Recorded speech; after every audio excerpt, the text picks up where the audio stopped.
Y'all come on in. It's time to start. Or so says the bell. Ooh. Bell's back there.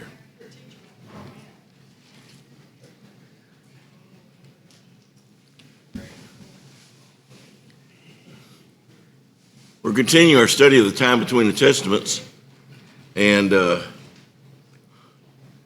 time is winding down. Unfortunately, my material's not winding down quite as fast. So I may be moving fast. I hope I can.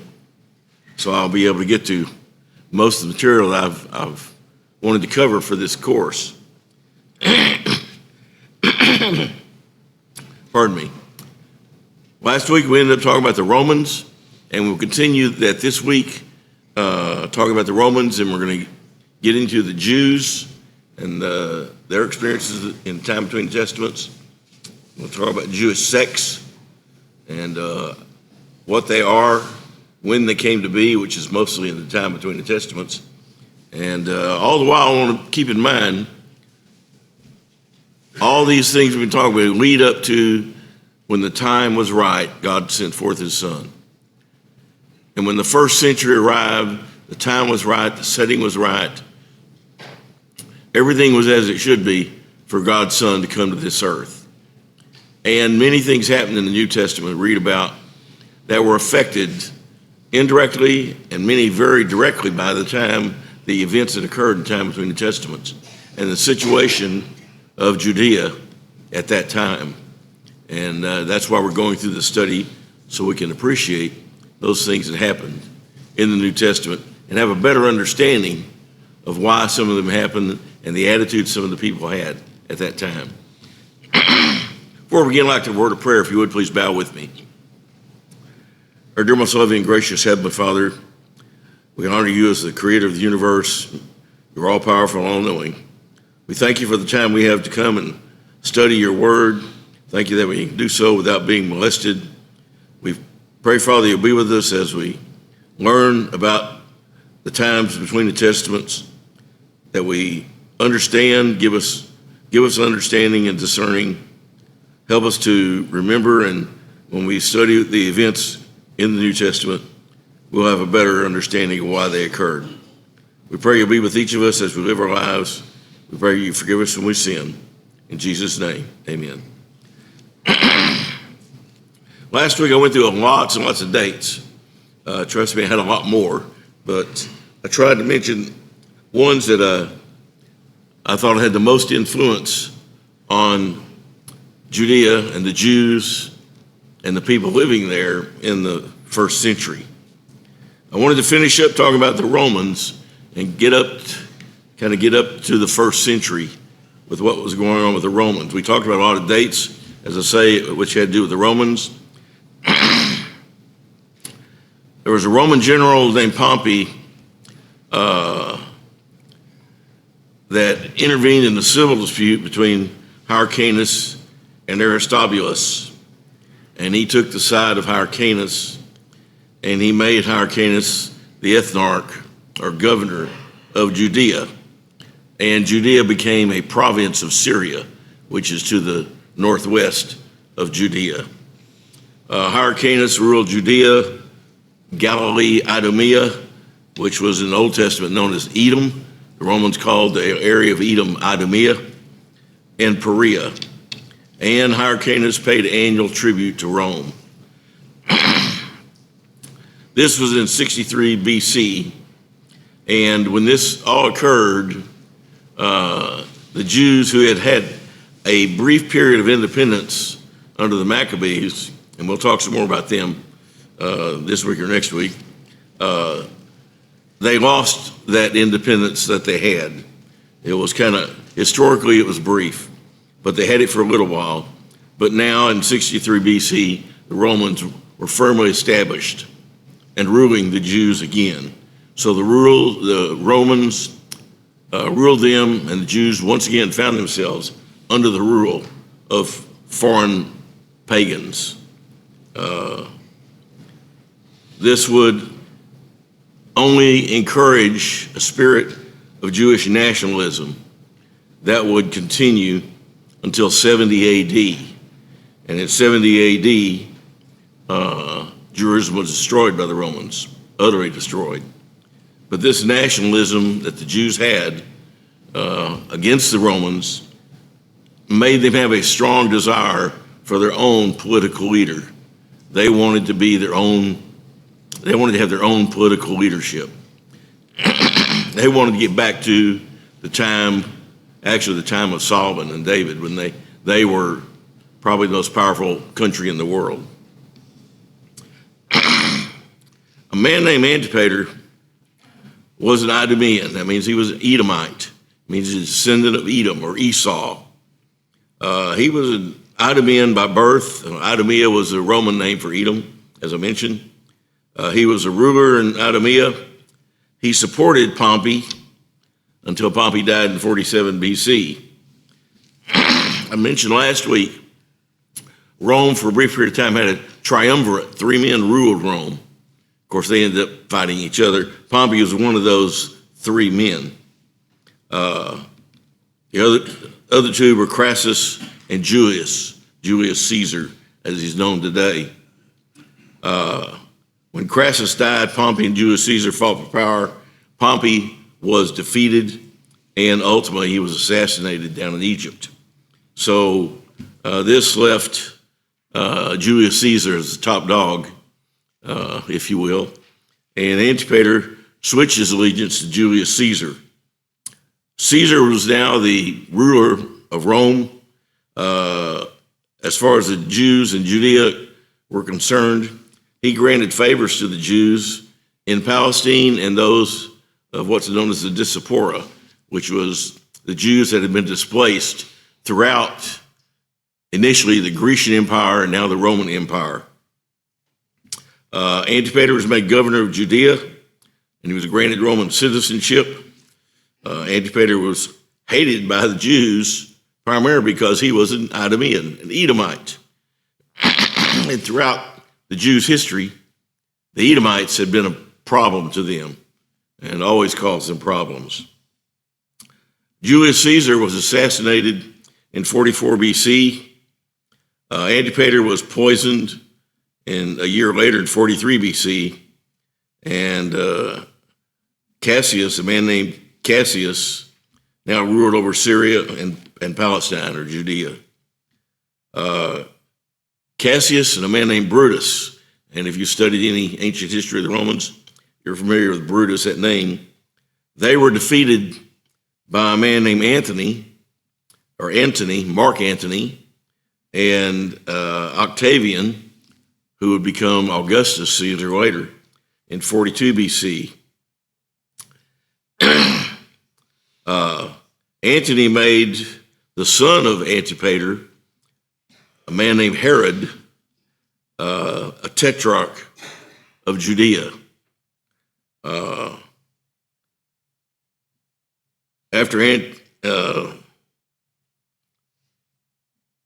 man named Antigonus was a Roman, he gained support of the Parthians and regained the throne. Herod would escape to Rome, but he would come back, because when Antony and Octavian, Mark Antony and Octavian, who Augustus later become Augustus Caesar, they regained power, and they declared Herod as king of Judea and supported him in the battle against and to get the name right, Antigonus, who had taken the power from them previously. Herod took possession of Galilee and Judea and began his reign as the governor or the king of Judea in 37 BC, and he ruled until he died in 4 BC. This Herod is known in history as Herod the Great.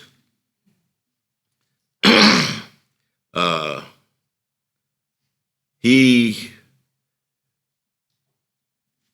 did many things which were good as far as, building this infrastructure. That's the word I was looking for. He liked to build buildings.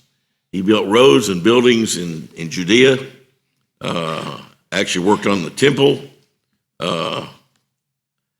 and but he also was not a very bad man. One historian, and I'm quoting this, said Herod was scheming, jealous, and cruel. He killed 2 of his own wives and at least 3 of his own sons. This was the Herod that had the infants killed in Bethlehem. We read about that in Matthew. When Jesus was born, the wise men from the east came and they inquired of Herod where to find this new king that they were looking for. He told them, you come back and tell me where he is. And of course they did not, being told by an angel to go back another way. And that's when Herod decided not to take any chance of a king, a Jewish king, taking him from his throne. And that's when he ordered the killing of all the Jewish infants, boys, beneath the age of 2. So he was a fairly ruthless man also. He was an efficient ruler as far as the Romans were concerned. He was a clever politician, and he remained in power under the Romans, despite all the problems the Romans were having amongst themselves back in Rome. There were a lot of power plays going on then. In 4 BC, Herod died of cancer, and one other historian, his name was Charles Pfeiffer, said that Herod must go down in history as one of the world's great failures. That he was jealous even of the infant Jesus shows the extent to which the desire for worldly sovereignty may lead a man astray. Like I say, he was so afraid that the Jews would have their own king and it wouldn't be him. That's when he had all these babies killed. Of course, Jesus was not killed. Joseph was told to take his family down to Egypt and to stay there until he was told to come back. And after Herod died, and after all the men who had been participated in that slaughter of the babies died, Joseph and Mary would come back to Judea. I want to mention some of Herod the Great's descendants. One of them, and many of them use the name Herod. One of them was named Herod Antipas, and this was the Herod we read about in Luke 13:32. He was one that had John beheaded. And when Pilate saw Jesus just before the crucifixion, when he learned that Jesus was from Nazareth, which is Galilee, which was at that time under the authority of Herod Antipas, Pilate sent Jesus to Herod. And Herod, of course, wanted to see Jesus, if you recall reading about that account. And he wanted to see Jesus, and he wanted to see some signs performed. Jesus did not do that, but Herod sent him back to Pilate. And before that day, Pilate and Herod, being governors of Roman provinces next to each other, had been enemies, but they became friends that day. So is recorded in Matthew. Excuse me. One of Herod the Great's grandsons was called Herod Agrippa. He was Herod Agrippa the first, and he executed the Apostle James. We read about that in Acts chapter 12. Herod also had a great granddaughter named, and I've always said Bernice, it may have been Bernice, who became the consort of Herod Agrippa II. The one I mentioned a minute ago was Herod Agrippa I. And we read about Bernice in Acts 25, verse 13. Another, this great grandson who had married to Bernice, Herod Agrippa II, was the one that heard Paul's defense. We read about that in Acts chapter 25. And then another great granddaughter of Herod the Great was named Drusilla. And she married a man named Felix, and we read about him in Acts 24 also. These all heard Paul as he was defending himself. So Herod the Great didn't live into the first century. He died, but he had a great influence on the first century because of what he did, and he had a great influence in what he did, and because of his descendants and how much they were involved in the events of the New Testament. with the apostles, with Jesus, and with the early day Christians, and Paul especially. I wanted to mention, I've got too many notes, some Roman influences on New Testament times. Herod the Great was, of course, the king that built a lot of things. He actually built helped build the wall.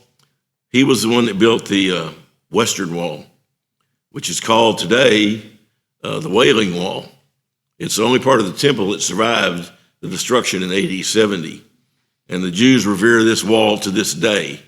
And they say prayers there and all this sort of thing. Well, that was actually built by a Roman, Herod the Great. I've already mentioned these names, but all these had direct contact and were influenced or even put into power by Herod the Great,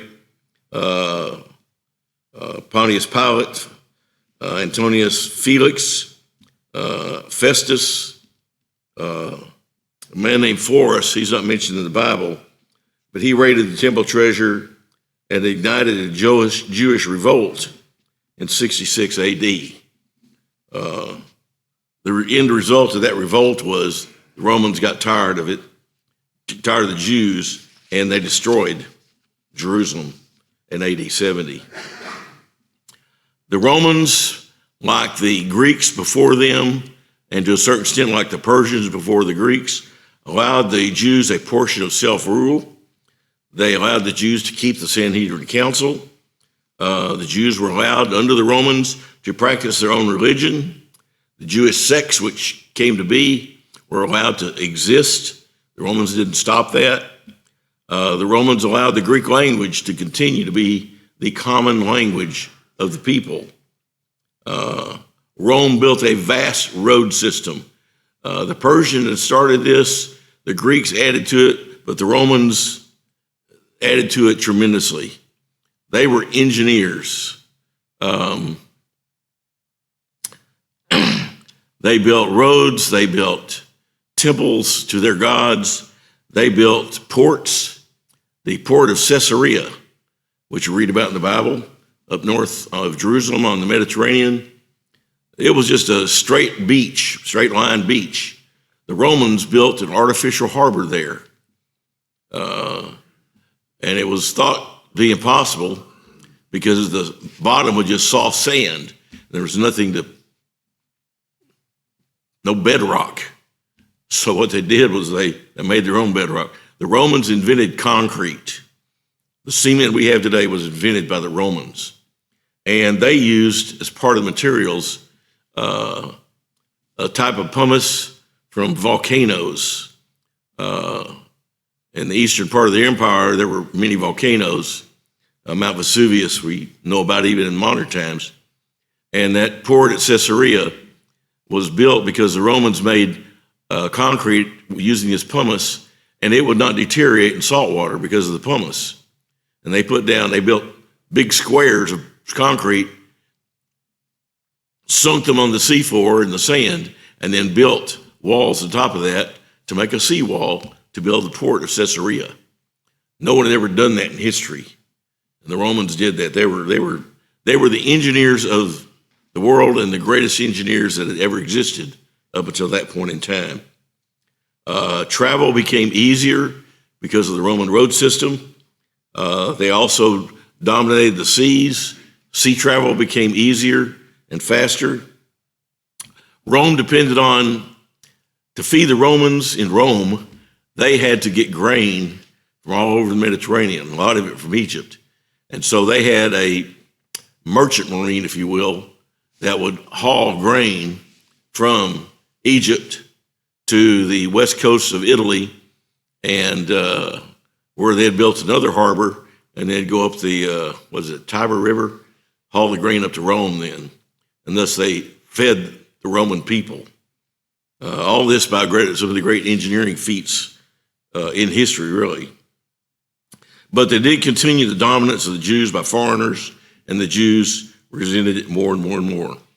Rome received taxes from the procurators and the governors that they had put in power around the Roman Empire, including Judea, and the gathering of these taxes was done by publicans. We've talked about them some. I'll talk some more about them later on.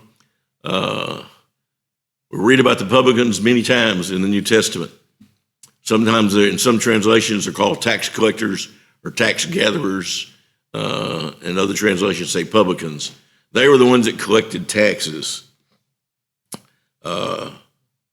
And they were allowed to do so because they had a contract with Rome to provide a certain amount of taxes.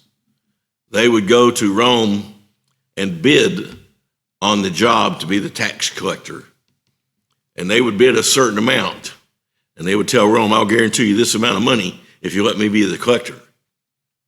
And because Rome would allow them to overcollect, and the overcollection became their wages, their profit, I can imagine some of the bidding got pretty hot.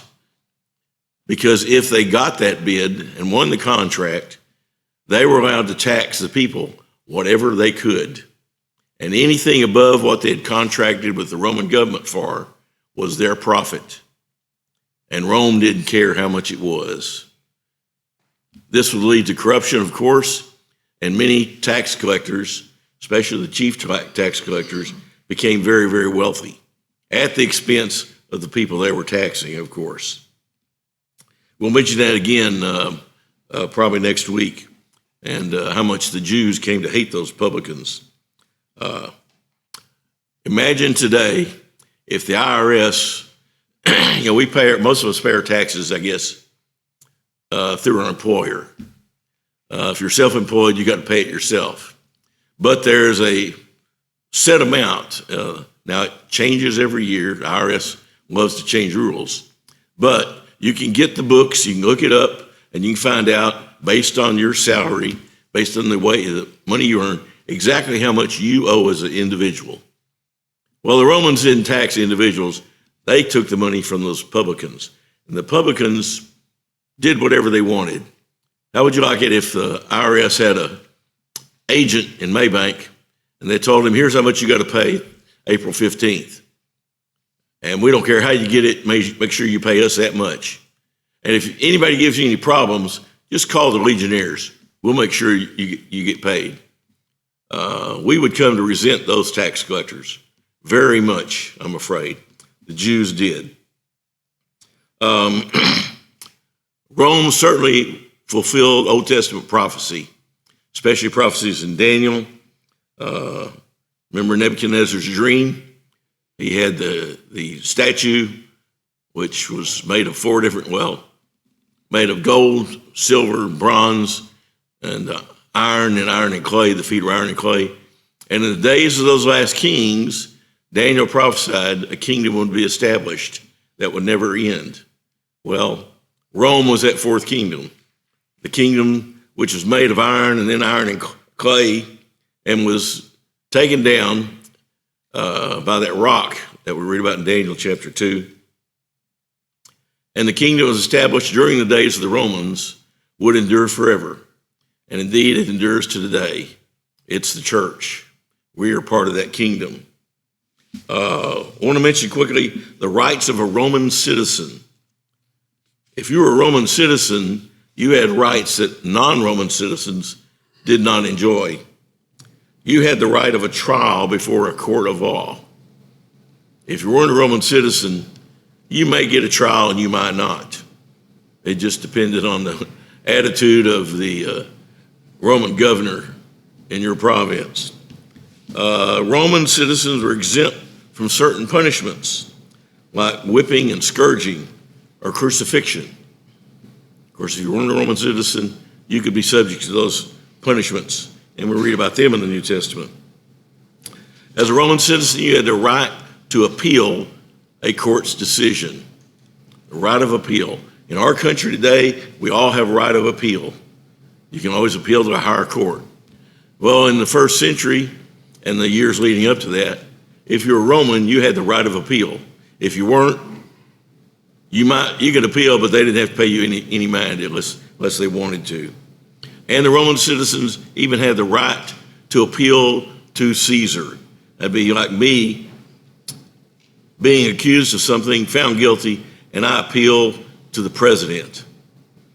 Well, that doesn't happen. We go up to the Supreme Court sometimes. But every Roman citizen could appeal to Caesar and have his case heard before the emperor. Non-Roman citizens, of course, did not have this. So the Romans had a lot of influence on New Testament times, that appeal to Caesar. Who used that in the New Testament? We read about it in Acts. Paul. Paul had a father who was a Roman citizen and a mother who was a Jew. Thus he was by birth a Roman citizen. Thus he was not to be bound. He was not to be stoned. He was not to be flogged. He was not to be beaten without a hearing. Yet that happened to him. And when he was accused by the Jews of causing problems in Jerusalem, he was taken up to Caesarea to protect him by the Romans. When he appeared before Festus, he appealed to Caesar.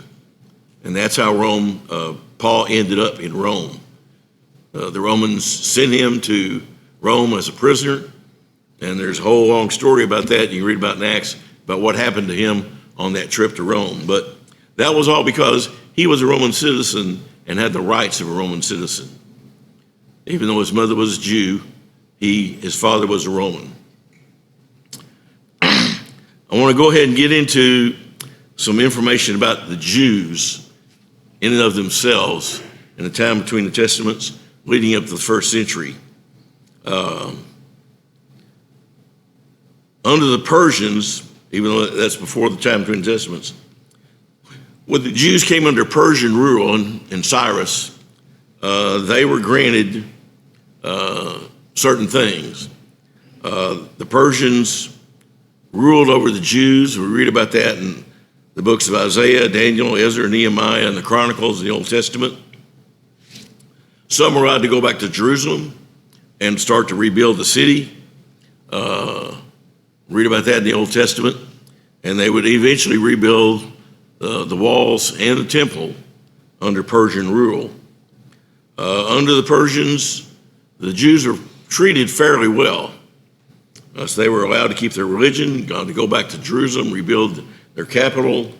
They were still responsible to Persia, but they weren't persecuted and weren't taken into captivity like they had been with the Babylonians. Under the Greeks, the Jews would enjoy the same type of partial freedom, if you will. We talked about Alexander. When he came to Jerusalem, he was shown the book of Daniel, saw that it was talking about him. He was good to the Jews. He allowed the Jews to keep their own religion, to keep their own priest, not only in Jerusalem, but everywhere Jews were. Jerusalem was not destroyed, was not even damaged at all by Alexander. The cities around him, of course, talked about Tyre, Sidon, and Gaza, they were destroyed. But Alexander and the Greeks never destroyed it. I think I went into some details about when Alexander came to Jerusalem. But while he was very gracious to them and had been on occasion to others, he was very ruthless. Of course, after that, he went on down to Egypt and was actually received as a liberator there to get the Egyptians out from under Persian rule. When Alexander died, the rule of Judea passed to Ptolemy. We've mentioned him. He's one of those 4 Greek generals. And for the next 100 years or so, those Greek generals and the Greeks fought wars between themselves to determine who would rule what. And Jerusalem was in the middle of a lot of this. And the Jews found themselves in the middle of all of this also. They were directly involved in battles. Sometimes some Jews actually joined Greek armies and fought. And many of the Jews became Hellenistic Jews. They became to adopt Greek ways. They adopted the Greek language. They adopted some aspects of the Greek religion. but they became Greeks, and this would, of course, cause problems with the Jews, because many of the Jews wanted to remain purely Jews, and thus there arose during that time of the New Testament's problems between the Jews who wanted to remain Orthodox Jews and those who wanted to become more like Greeks. And that problem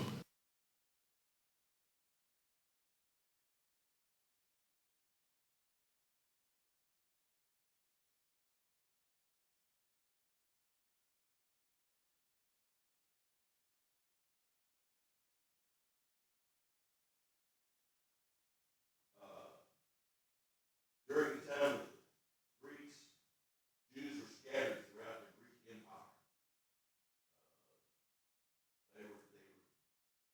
Many of them moved to Alexandria, down in Africa. They were scattered throughout the Greek Empire. And thus, when Rome started gaining power, many Jews were already in many cities. Do I need to do something? I'll talk about it. This scattering of the Jews was called the diaspora.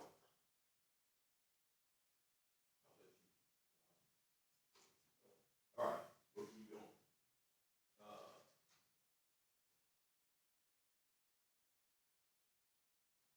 During the reign of these men, Ptolemies, who were the Greeks that had control of Egypt, a man called Simon the Just became the high priest of the Jews. And he is credited with rebuilding the walls of Jerusalem. He is said to have repaired the temple. History is not exact on that. He's also said to build a large reservoir of water to provide Jerusalem with water, even when there was a drought.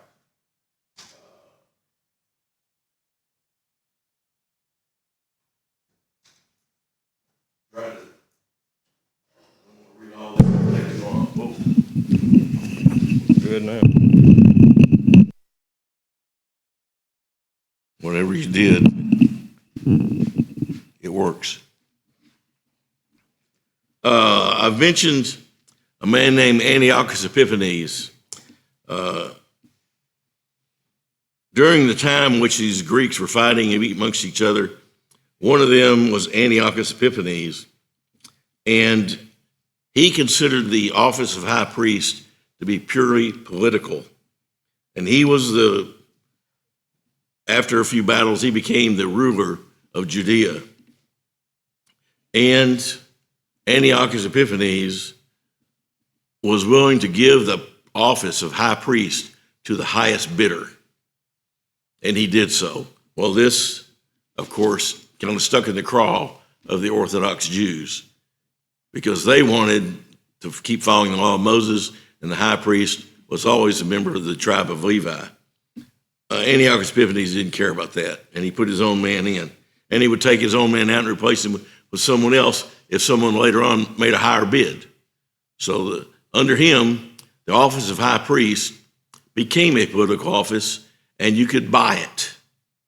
Of course, this is not what the Jews, the Orthodox Jews, wanted at all. And these Orthodox Jews that wanted to remain faithful to the law of Moses became kind of a sect, and they were called the pious ones, the Hasidians, or the Hasidim. And eventually, they would, I guess the word is, morph into what became the Pharisees. I want to mention, quick as I can, a man named Menelaus bid for the office of high priest, and he got it. Antiochus Epiphanes took the money, put him in as high priest. He was of the tribe of Benjamin. Well, of course, this didn't sit too well again with the Orthodox Jews, and it just made the Hasidim even more and more angry. While this is going on, Antiochus Epiphanes, who was a Greek ruler over Judea and Syria, decided he wanted to take Egypt away from the Ptolemaic king, and he invaded Egypt. And this was the event when, while he was gone, the rumor came back from Egypt to Jerusalem that he had been killed in battle. Well, the Jews were ecstatic, the pious Jews. They were exceptionally happy about it. Well, when Antiochus Epiphanes heard about what had happened back in Jerusalem, he headed back to Jerusalem. And when he came back, he made sure they knew he was alive. That's when he had about 40,000 executed. So a brutal man. And he, again, destroyed the walls of Jerusalem at that point in time. He did things in the temple. I think I mentioned some of them. He erected a statue to the Roman god, the king of the Roman gods, Jupiter. He had sacrifices to Jupiter done in the temple. He offered swine in those sacrifices, which is, of course, an unclean animal of the Jews. He had, in the temple, they had temple prostitutes, and the Greeks would worship their gods with prostitution and adultery. All this, many of the Jews accepted because he was in power, but many, the Hasidim, the pious ones, just became more and more antagonized against foreign rule. And it got so bad that a man named Judas Maccabee rose up a small army and attacked the army of Antiochus Epiphanes and was successful. He defeated that in the first battle. But eventually he would be defeated and killed, and he had 5 sons that would take over to help lead the Jews against the Greeks at that point in time. And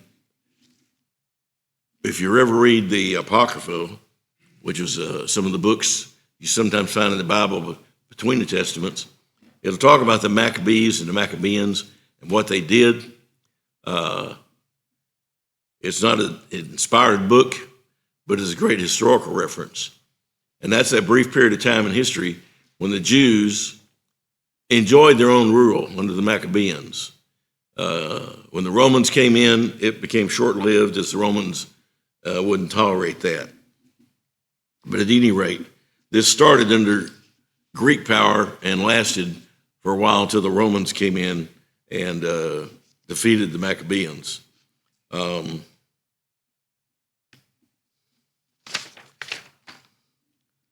Let's see what I want to leave out. Well, I'll just reemphasize the point that the Maccabeans led the Jews for a brief period to independence. And the Jews in the first century remembered this time, that they at least had independence from foreign rule.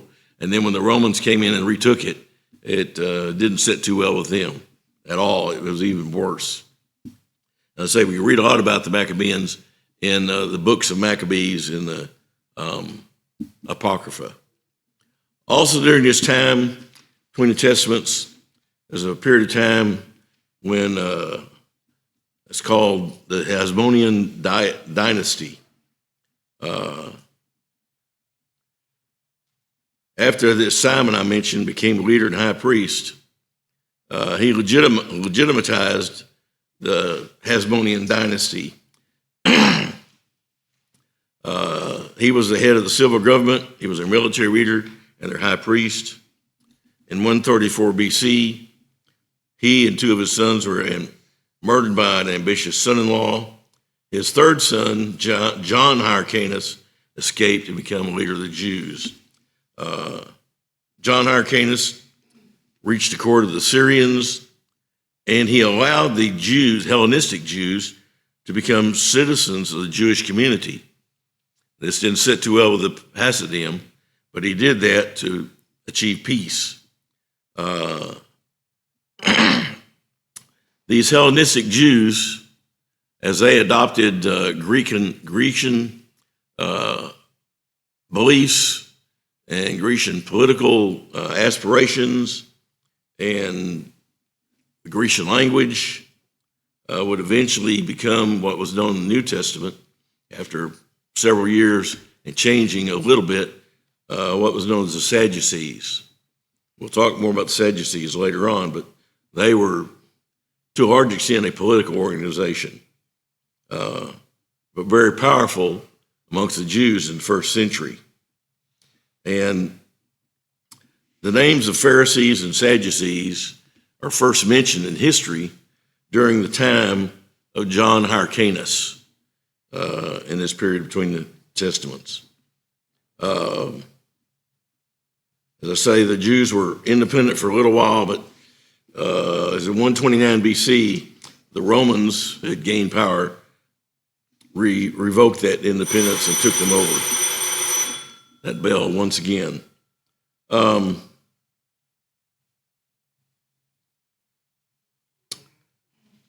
Several others during the Hasmonean dynasty. There were a man named Aristobulus, one named Alexander Janneus, would rule and expand the size until the Romans came in of the Jewish nation, if you will, to almost the size it was during the days of Solomon, but that was very, very brief. In 76 BC, Alexander Janneus died, and his wife actually ruled for a while. And she had a son, Hyrcanus II, which she appointed as high priest. Again, he wasn't the tribe of Levi, and the pious Jews did not like this at all. And they were faithful. They were members of the Sadducean sect, as opposed to being the members of the Pharisean sect.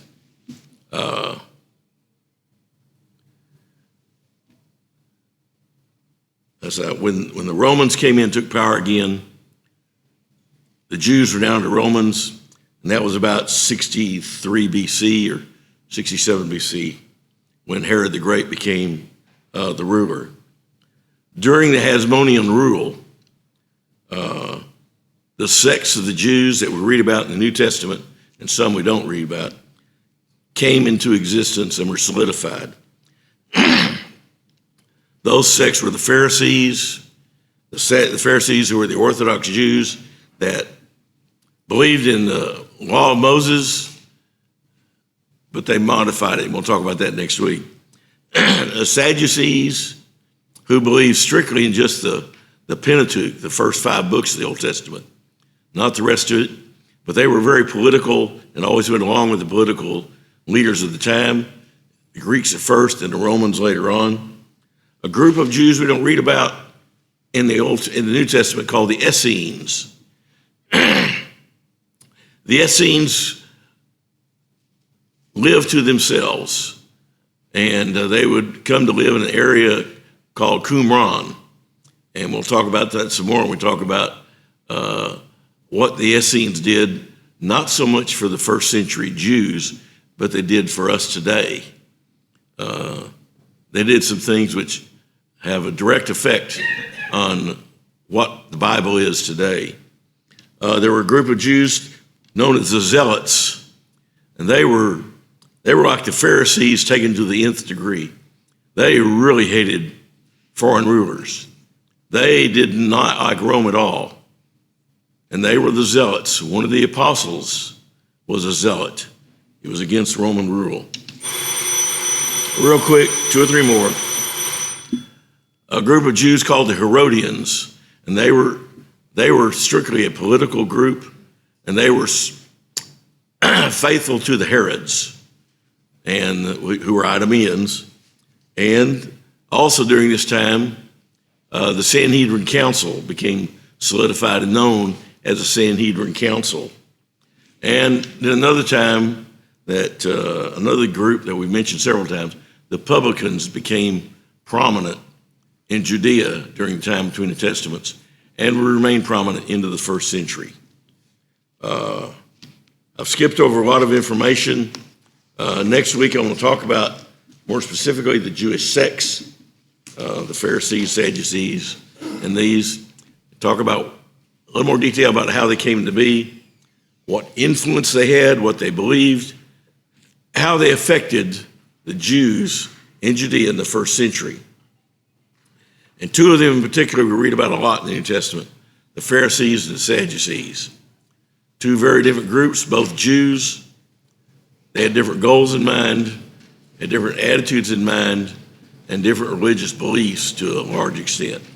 So we'll talk about those next week and get closer to the first century and what things affected the first century and the church then. So thank you, and you're now dismissed.